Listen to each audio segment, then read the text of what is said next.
When Rikki Kimani left Kenya, he did not have any intentions of settling in Malawi. But over 16 years later, he is not only a successful businessman, but the chairman of the Kenyan community in Malawi. Welcome to the show. Wherever you go, it is your choice to make it home. I've seen people coming from India, people coming from China, and they come, or Europe, and they come to Africa and make Africa home. We have many Kenyans around who are doing very well. Others are in farming, others are clinicians. So basically it is not just about being in Kenya. It is that daring to go outside there and exploit the potential that you have as an individual.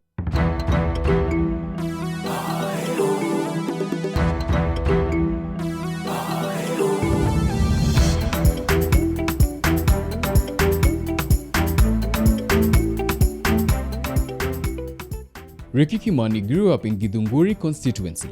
He attended Park Road Primary School and later joined Githiga High School before eventually relocating to Nigeria in 1989 to study mass communication and theology at the University of Port Harcourt. When I came back to Kenya, I did a few businesses in printing, but then I saw an opportunity to go to South Africa, but I didn't eventually get to South Africa. As I was doing a road trip to South Africa, I got to Malawi and I got a contract with an NGO.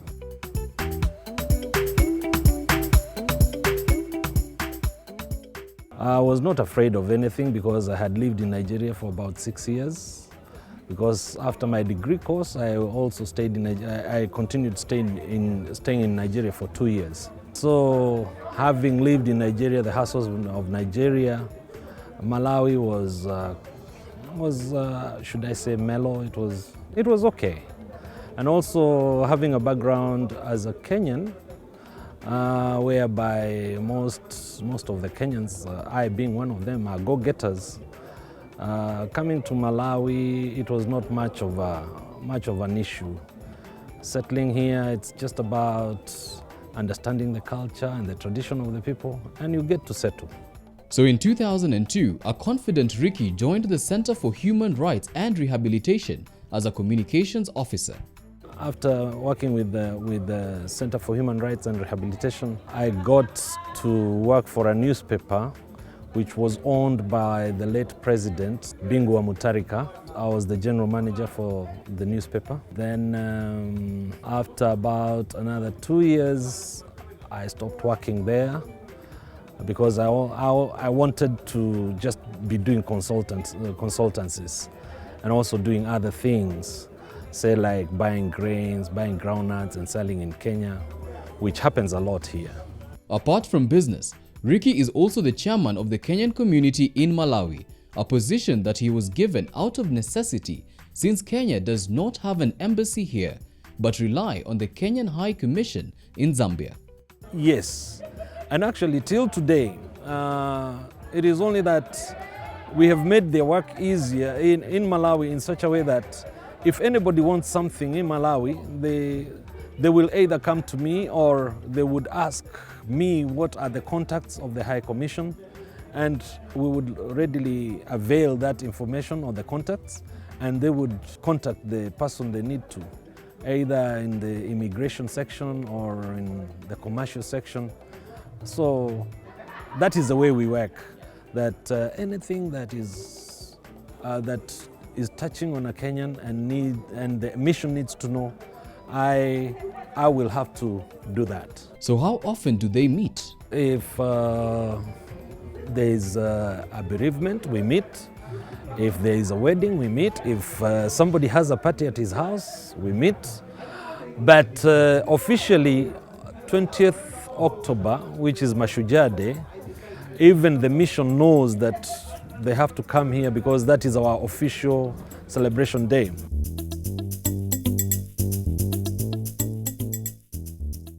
Although Rikki is the chairman, he doesn't lead the Kenyan community in Malawi alone, and works closely with other influential Kenyans like Yusuf Olela of Sunbird.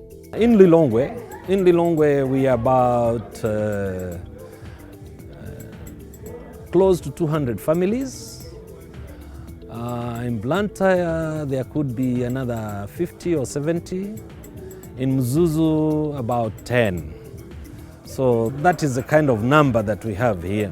But any Kenyan anywhere, if there is any help that is needed and it comes on that forum, we make sure as a community, there are targeted people that we can say that I can call on Kimanzi Mudengi, I can call on Sheila Komen, I can call on Kamau Kariuki. Those are the elders in the group. We gather together and we decide what we can do about such a problem. Rikki Kimani's patriotism and love for his countrymen has seen him lead Kenyans in Malawi for over 12 years now. And it is this patriotic spirit that eventually saw him open his establishment Baraza in 2018.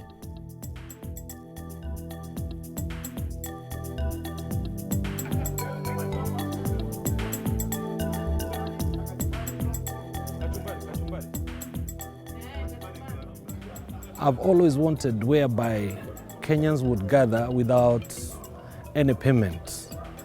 And now I was thinking that if I had my own place, which is not a home, whereby every Kenyan would come or any person would come and probably have some nyama choma, I thought that would be a better way of gathering Kenyans usually. And for the fact that we do not have a mission here, anytime we wanted to gather in the past, we always had to fork out money to pay for the venue. But with the Baraza, a lounge, I being the owner, I don't charge for us to get together.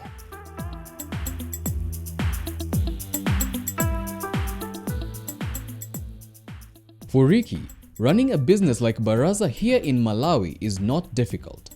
When it comes to issues about taxes, in Malawi it is not difficult. You just apply and get there. Yeah, and you get your papers, and if you keep to the law, I do not see there shouldn't be any problem.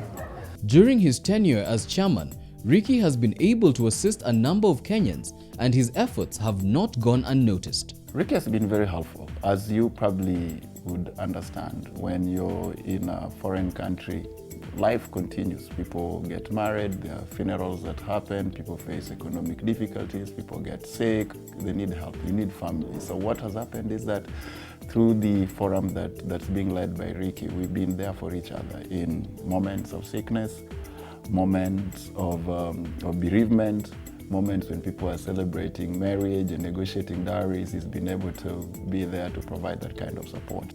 Despite functioning without an embassy, Rikki still insists that there is need of having one here. I would really plead with the Kenyan government to set up a mission here, considering that Malawi has already an established mission back in Kenya, and it has been there for years.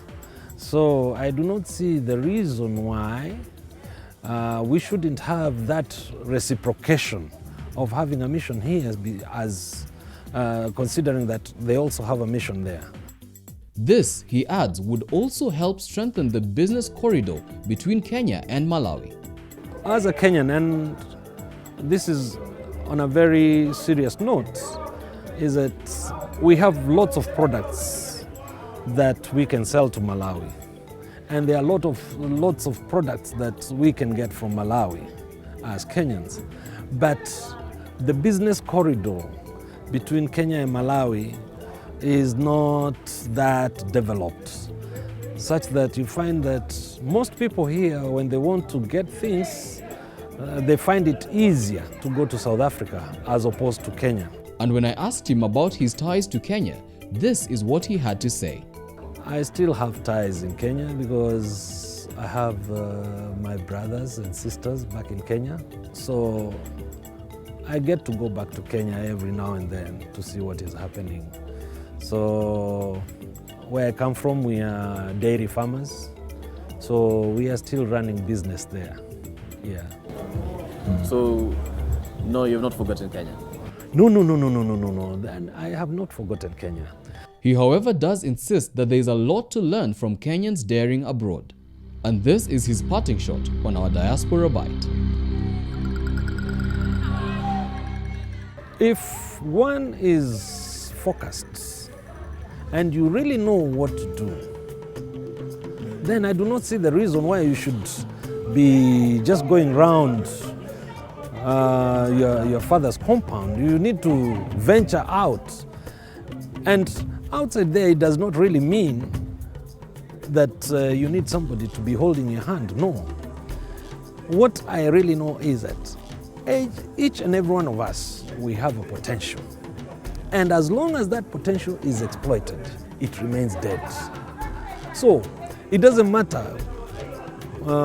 where you are or where you will go, but hard work, it pays. It pays. It is clear that when Kenyans come together and are united, there is nothing that they cannot achieve. And it is this lesson that they want other Kenyans in the diaspora as well as back home to learn from them. Until next time, my name is Michael Zimanji.